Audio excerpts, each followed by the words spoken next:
Hello, everyone. Happy Wednesday to you.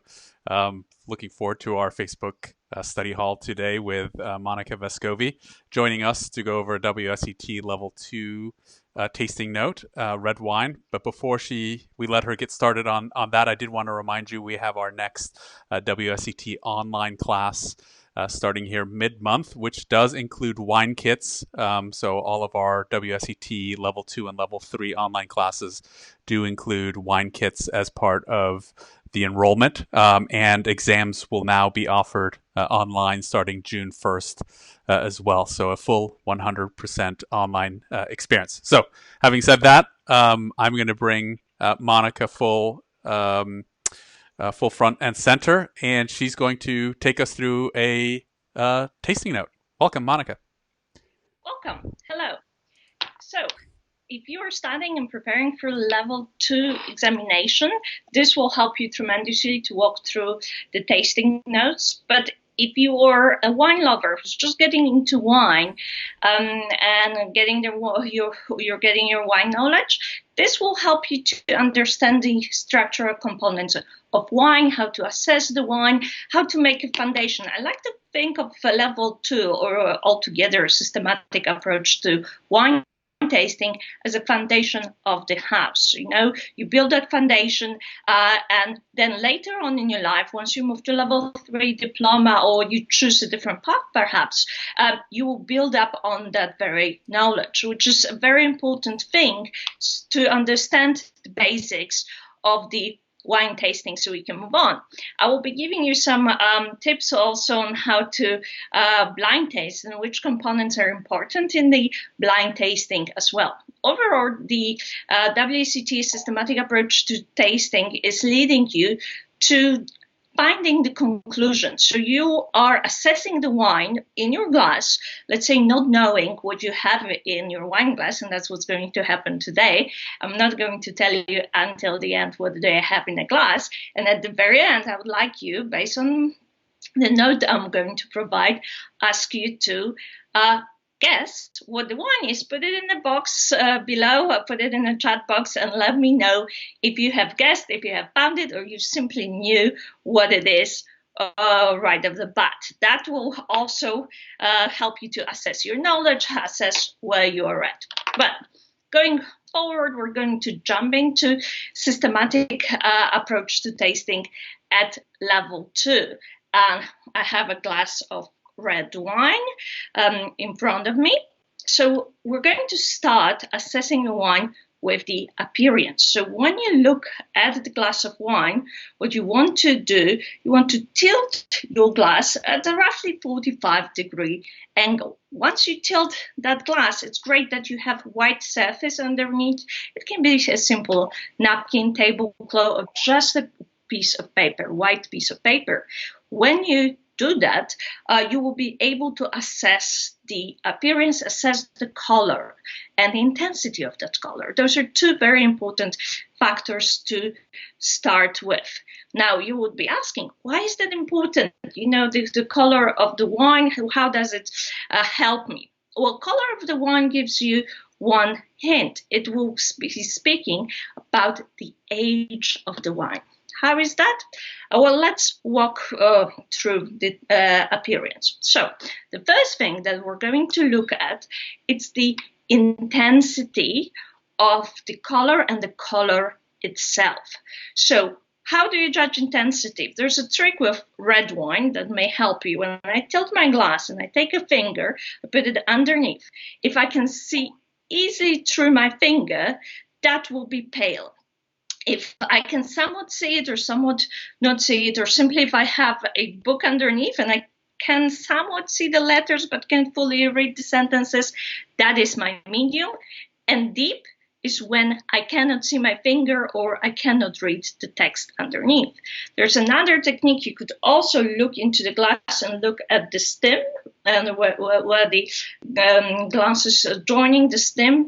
And if you see that easily, that will be your pale. If you somewhat see it, it will be the medium. If you don't see it, that is deep.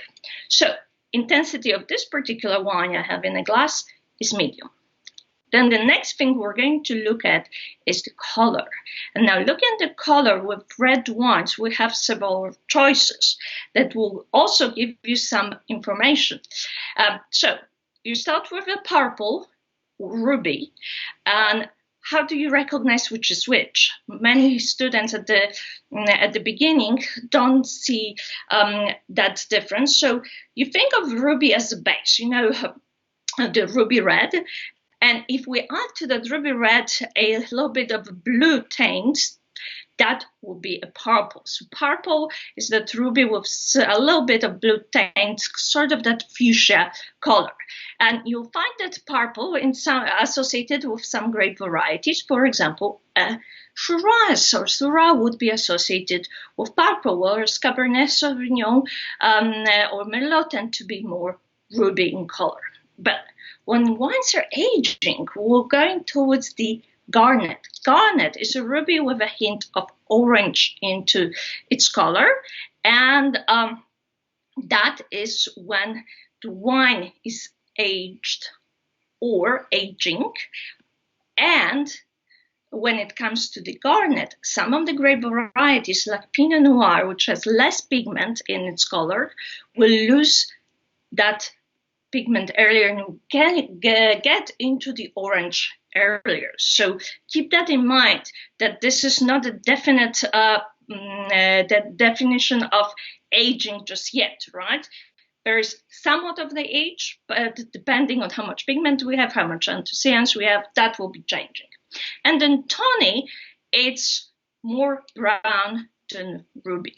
So those are our colors for red wines. They will be changing with age. And when I'm looking at this wine, this is a purple. So this is a medium purple wine. So now we're moving on to the nose. Once we move to the nose, I would like you to take the glass and actually take 3 steps that will indicate the intensity. There's, again, a little trick that you can use if you don't know yet how to assess intensity that will help you. So if you keep your glass fairly away here, right under the chin, and you can smell the aromas right here, that will be pronounced. Then if you move it closer to your nose, and you can smell it here, that will be your medium. But once you put your nose in and only then you can smell it, that is your light intensity. So this is another important thing to look into.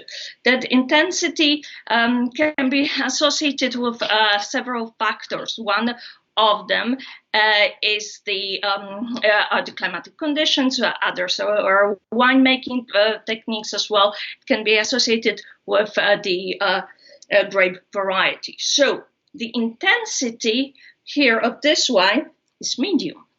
Now we're looking into aroma characteristic next. And if you are studying the WSET, you probably have a systematic approach to tasting in front of you. And you would see that on a systematic approach to tasting card, when you turn it, there are 3 sections, 3 groups of aromas. And now it is important that you understand what those groups are and what do they mean, because based on that, you will be able to understand, for example, winemaking techniques. You will be able to understand where the wine is in its aging process. So let's take a look at those 3 groups. So first one is primary aromas.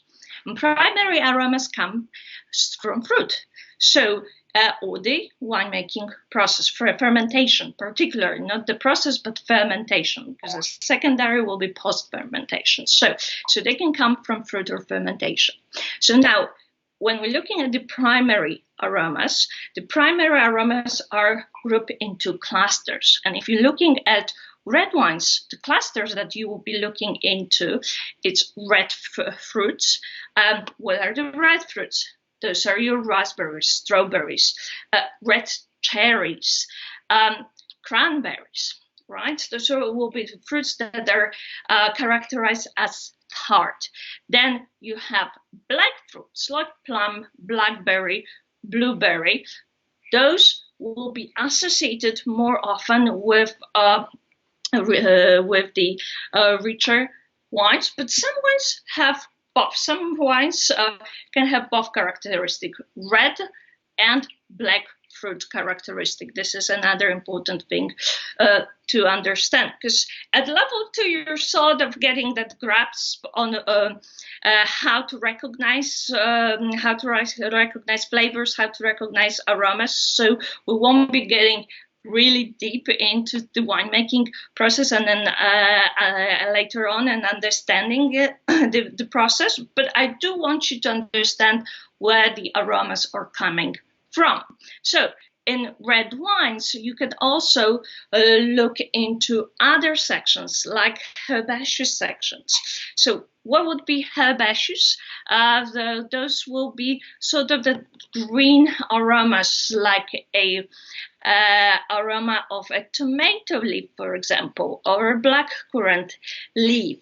So those aromas are associated with the unripeness. They can be also associated with the early picking of the grapes.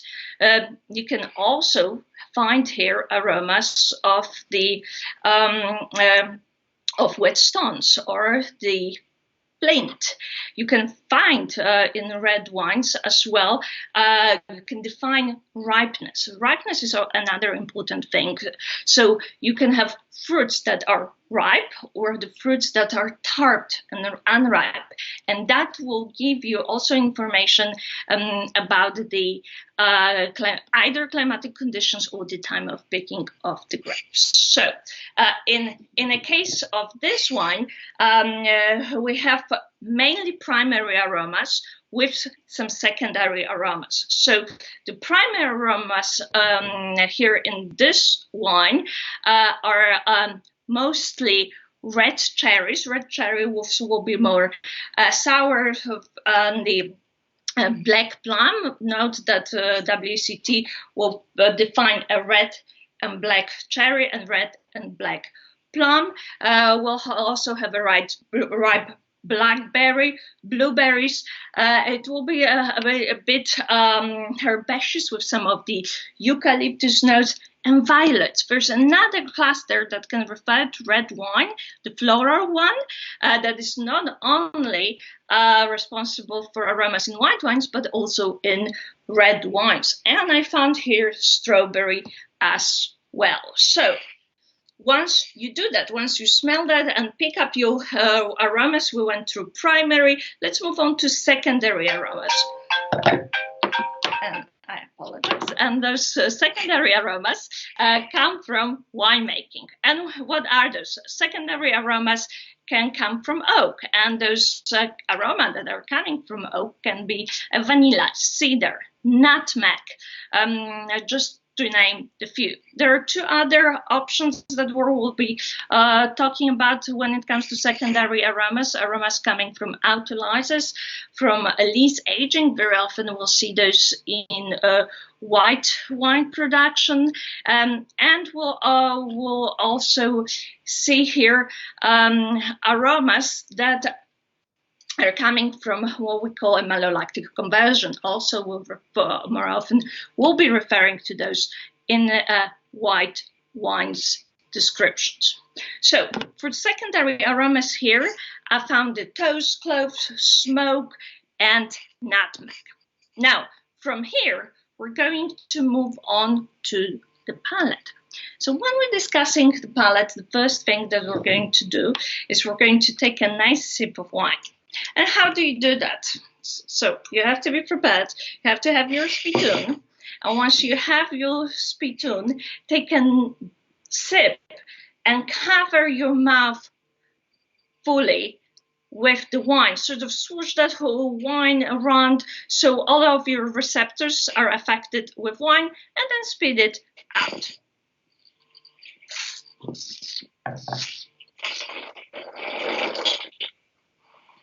Okay, once you do that, your mouth is prepared to assess the palate. And now we're going to start with the sweetness. The sweetness of the wines, but if you think of the range of all wines of the world, most of your wines are actually dry. So this is a dry wine. If you detect a little bit of sweetness in the wine, it will be off dry. Now, then you have you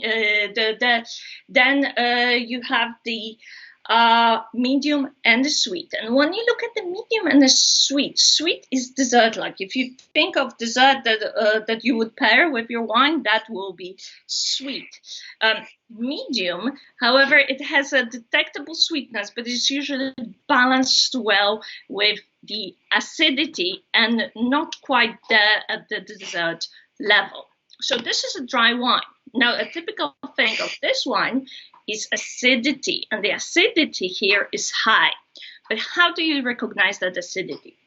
So you recognize acidity by assessing how much saliva is coming up underneath your tongue. So you kind of want to take away all the aromas that you are tasting and focus only on what's happening here underneath.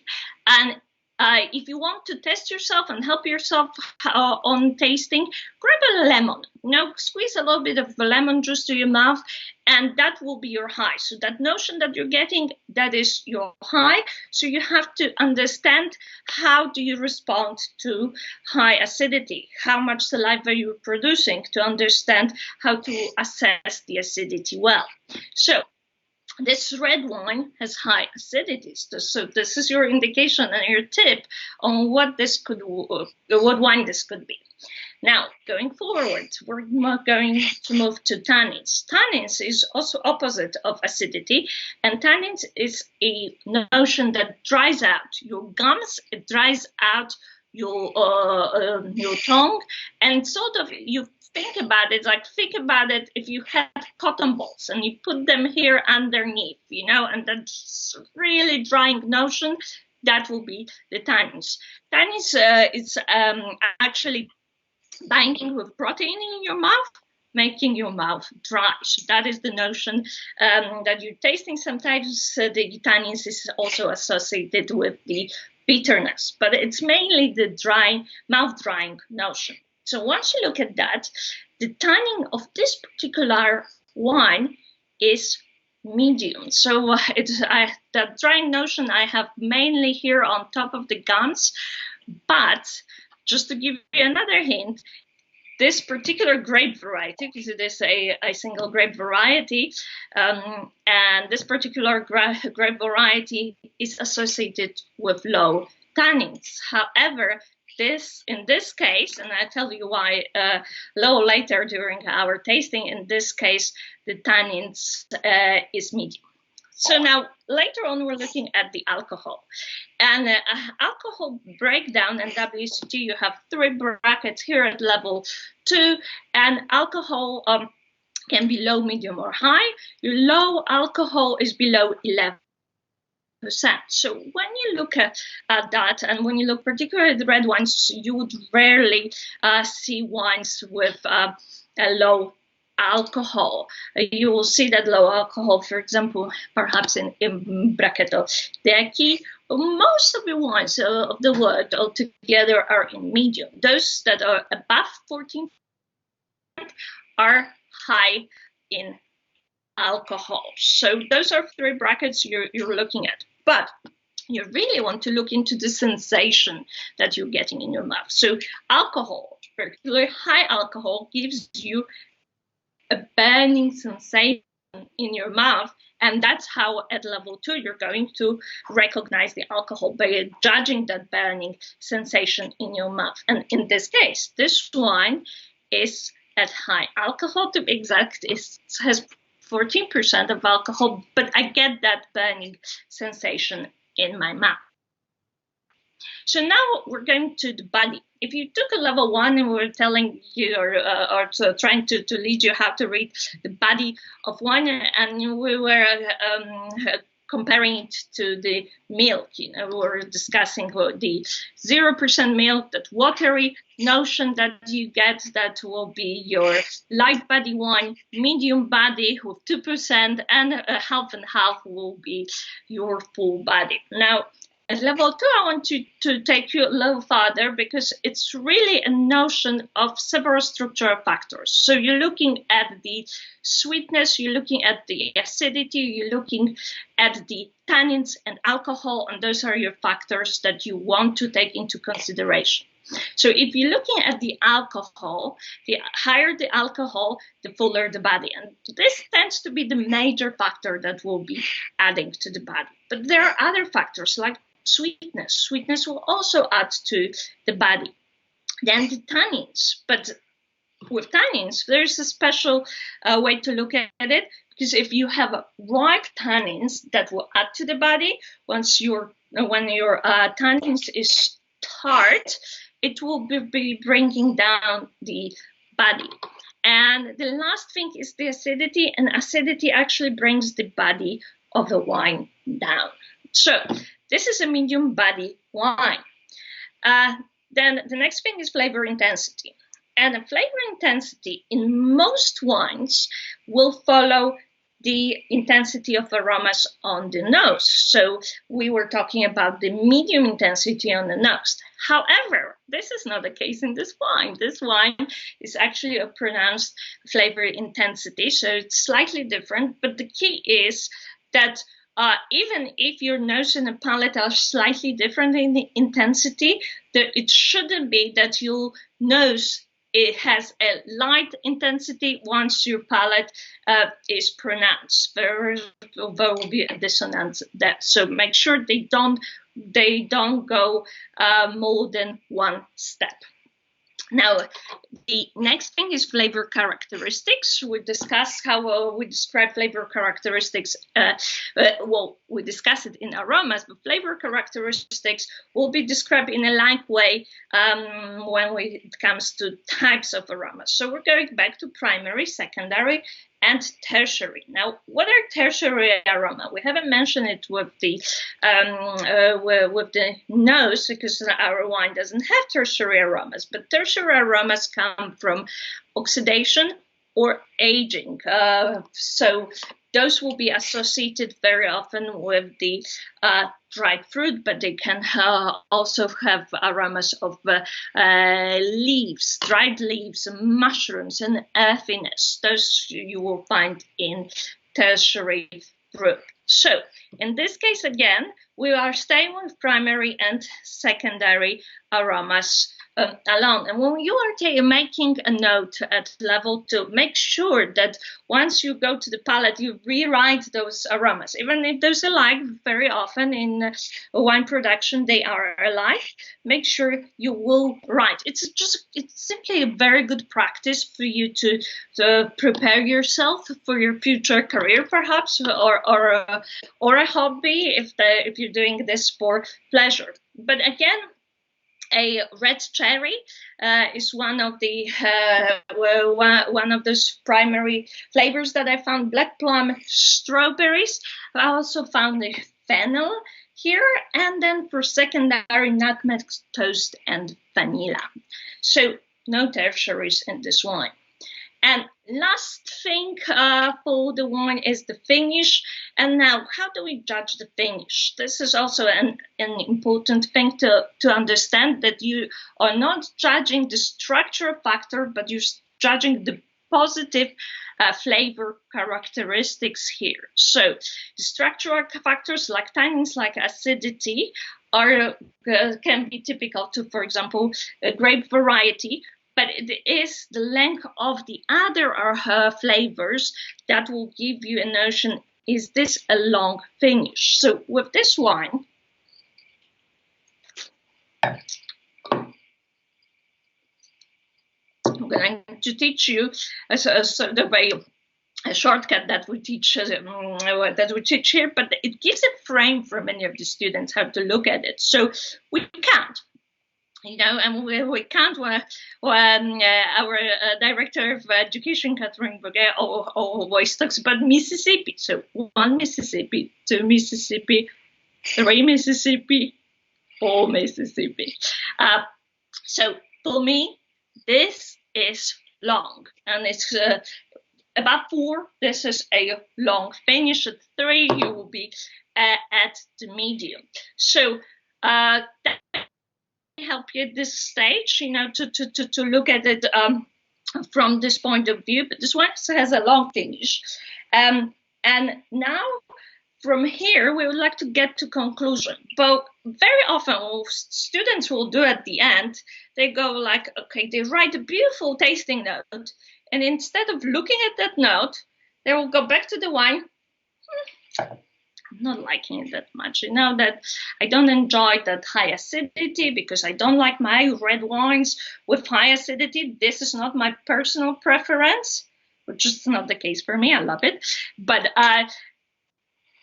in this case, you have to take your personal preference away, put it in the back seat, strap it and keep it there. This is not about the personal preference. This is about coming to the conclusion based on what you wrote before in your structural components, in your flavors and aromas. And now you want to take a good look at what we call BLIC, balance, length, intensity, complexity, and there's an E to that, expressiveness. And look at those 4 factors. And if you have all 4, you have an outstanding wine. But now, how do you judge them? Because very often I get tasting notes from my students, and it says good or very good. But I want to know why. What leads you to it? So that's where the BLIC comes in. So BLIC, balance. If you're talking about the balance, a well-balanced wine doesn't give me a full information yet. I would like to know the balance between which the factors, but balance between acidity and the sweetness, balance between the tannins and intensity of fruit flavor. And in this particular wine, that's exactly what it is. It is acidity and intensity of fruit flavors that makes it balanced. That's my check number 1. And we said finish was long, which is check number 2. Intensity of flavors was pronounced, and that's my check number 3. And complexity. Complexity, it's when you look at your clusters and when you look at your primary, secondary, and tertiaries and how many you were able to write, that tells you if this is complex wine or not. So complexity in this case, we had primary and secondary. We used some of the clusters from red and black fruit, but this would be one thing that I would say keep us short from outstanding, and this is a very good wine. So now it is your turn to tell me, what do I have in the glass? So I'll take a second to wait for your answers. If you're looking, give me your answers. I'm very curious. If you're not sure about the grape variety or the region, I would simply think about it. Was it an old word or new word? Just try to based on try to get there, and I will reveal the wine in just a second.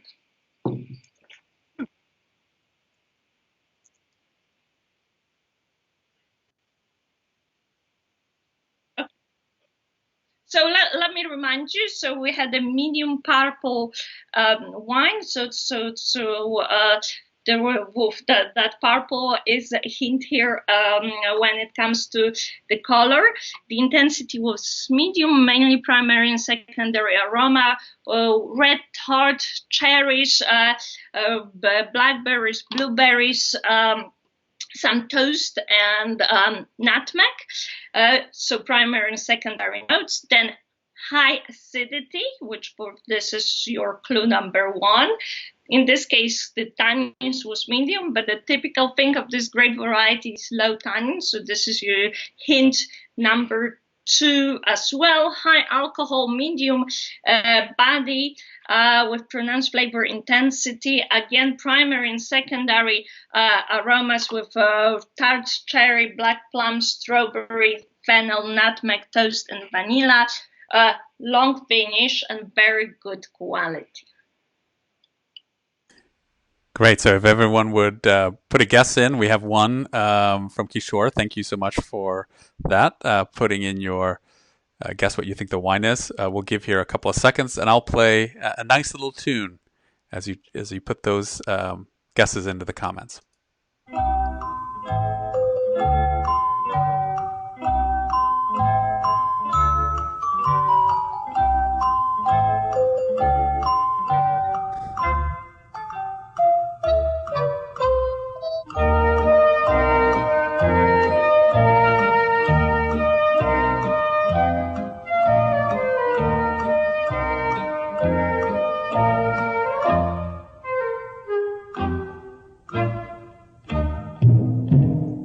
Okay, good. We have some people responding here. Monica, we have a Merlot, Malbec. Someone guessed Chianti, Cabernet Sauvignon, Sangiovese, Syrah. So a little bit all over the world. So go ahead and reveal.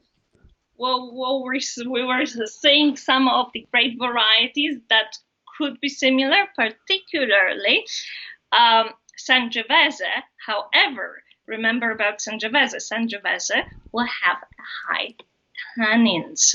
So this was a Barbera d'Alba from Fabio Oberto. This is actually a shout out to Curtis Munn, who a master of wine, who brings those wines here for us in Napa. Why did I pick Barbera? Barbera typically has the lower two, in this case, medium tannins, and the juicy, zesty, so the tart fruit quality that I personally enjoy when I drink wines without food, or particularly when I pair it with food, because this makes it fantastic everyday wine.